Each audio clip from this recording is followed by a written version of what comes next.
Donc je continue sur la notion de vassalisation, qui est une notion essentielle. En phase équinoxiale, il y a une vassalisation. La phase équinoxiale génère une verticalité, c'est-à-dire que tout le monde peut rester au sein de ce même état, mais avec des statuts divers. Le cas le plus connu de l'époque moderne, c'est le cas de l'Algérie. L'Algérie fait partie de la France, mais les Algériens n'ont pas le même statut que les gens de la métropole, en dehors des Juifs qui, depuis le décret Crémieux de 1870, ont la nationalité française et donc sont des citoyens français à part entière. Mais le reste de la population indigène, ils sont qualifiés de sujets, je crois, et ils n'ont pas les mêmes droits, ils ne peuvent pas participer aux mêmes élections, etc., etc. Donc on peut dire qu'ils sont vassalisés.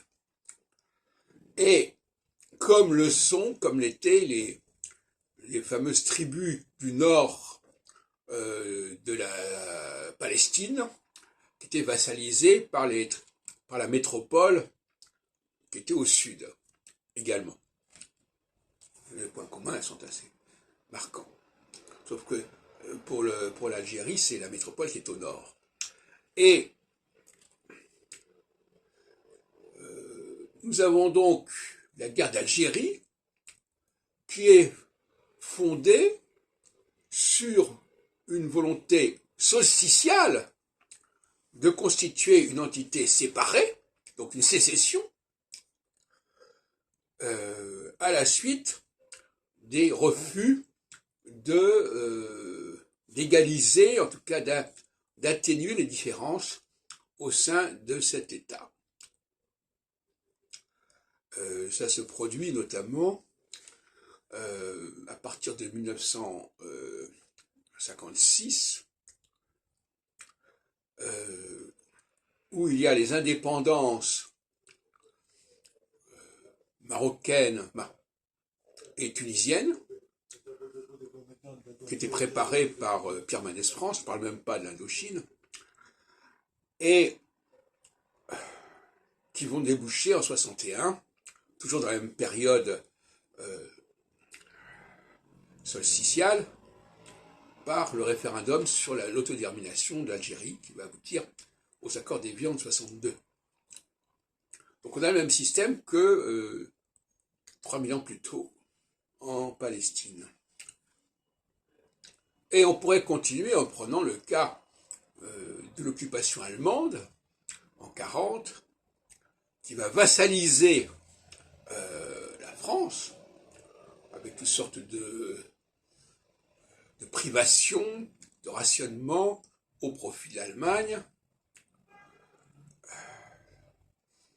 Et à partir de 1942,